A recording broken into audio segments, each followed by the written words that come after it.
think what trust means to me is a person or is a space that feels safe, where I can openly share who I am, my journey, things that I struggle with, without feeling worried about being judged.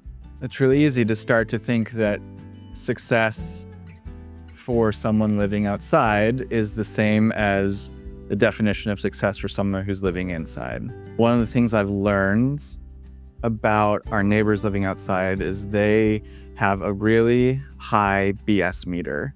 And it's really easy for them to tell when the person who's saying, "I'm here to help you," has a specific vision in mind for what success looks like. And then that relationship breaks.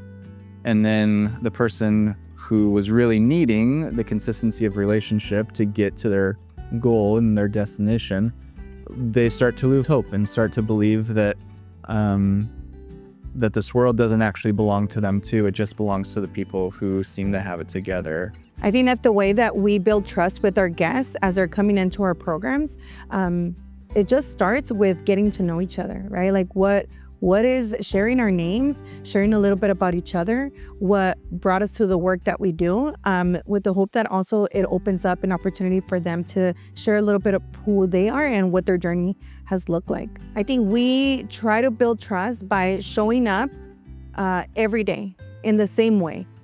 How I show up on Monday is the way I'm gonna show up on Sunday. Through that, it allows them to see that we're not here to create more barriers, but instead to break down those barriers. When someone says, "I don't want help," or "I don't want to participate in your program," or "I don't want to live in a shelter," or "I don't want to do the thing you're asking me to do," typically what's underneath the surface of that statement is, I don't trust the human beings who I'm expecting to encounter in the place that you're asking me to get to.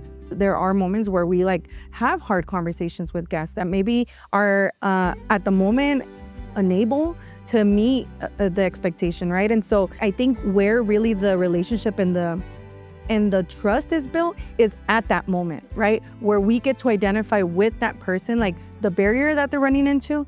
And then we get to ask, is this something that now having the awareness and now acknowledging it, is it something that you want to take the lead on? I feel like a lot of the times that's really where the trust starts and where the relationship really starts. It's usually when we're running into challenges. But it's those hard moments that we face that really open up the opportunity for partnership, for collaboration, for trust, and for relationship. I've had to reorient my own definition of success to first just include the degree to which I experience someone else's desire and willingness to participate and show up and take a risk on me and take a risk on community and take a risk on relationship and take a risk on themselves. Because it is risky to show up someplace looking for help and then be disappointed over and over and over again. When someone remembers what I have promised to do for them and holds me accountable to that promise, that is a measure of success.